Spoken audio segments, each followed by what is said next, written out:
మొదటి భాగం తర్వాత అభిరామ్ చంద్ర అలియాస్ ఎన్టీఆర్ గారు ప్రపంచవ్యాప్తంగా విజయవంతమైనటువంటి వ్యాపారవేత్తగా ఎదుగుతారు.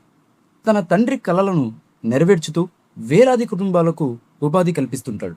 అయితే ఒకరోజు అతని కంపెనీపై భారీ సైబర్ దాడి అయితే జరుగుతుంది. కొన్ని గంటల్లోనే కంపెనీ షేర్లన్నీ కూడా కుప్పకూలిపోతాయి. కోట్ల రూపాయల నష్టం జరుగుతుంది. ఈ కుట్ర వెనుక ఉన్నది విక్రమ్ అనే యువ వ్యాపారవేత్త. అతను కృష్ణమూర్తి కుమారుడు. తన తండ్రిని నాశనం చేసినటువంటి అభిరామ్పై సంవత్సరాలుగా ప్రతీకారం తీర్చుకోవాలని విక్రమ్ ఎదురు చూస్తుంటాడు. ఇదే సమయంలో వేద అలియాస్ రష్మిక మందన అనే సైబర్ ఇంటెలిజెన్స్ ఆఫీసర్ అభిరామ్ జీవితంలోకి అయితే వస్తుంది. మొదట ఆమెపై అనుమానం పెంచుకున్నటువంటి అభిరామ్ తర్వాత ఆమె తనకు సహాయం చేస్తుందని తెలుసుకుంటాడు. విక్రమ్ అసలు లక్ష్యం కంపెనీని నాశనం చేయడం కాదు, అభిరామ్ తండ్రి రమేష్ చంద్రకు సంబంధించి ఒక పెద్ద రహస్యాన్ని బయటపెట్టడం.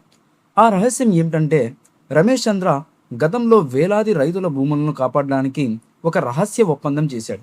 ఆ ఒప్పందానికి సంబంధించినటువంటి ఆధారాలు ఇప్పుడు దేశ ఆర్థిక వ్యవస్థను కుదిపేసే శక్తి కలిగి ఉంటాయి.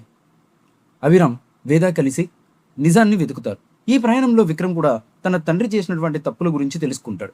కానీ అసలు విలన్ విక్రమ్ కాదని, ఆ పాత ఒప్పందం ఉన్నటువంటి అంతర్జాతీయ కార్పొరేట్ మాఫియా అని తెలుస్తుంది.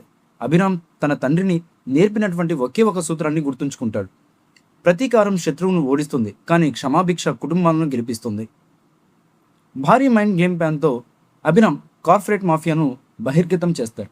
విక్రమ్ తన తప్పును తెలుసుకొని అభిరామ్తో చేతులు కలుపుతాడు.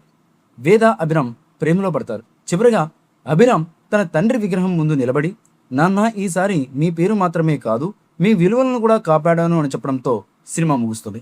ఫైనలీ నాన్నక ప్రేమతో 2 సీక్వెల్ గురించి నేను చెప్పినటువంటి స్టోరీ లైన్ ఏ విధంగా ఉంది అనేది కమెంట్ బాక్స్లో ఖచ్చితంగా తెలియజేయండి.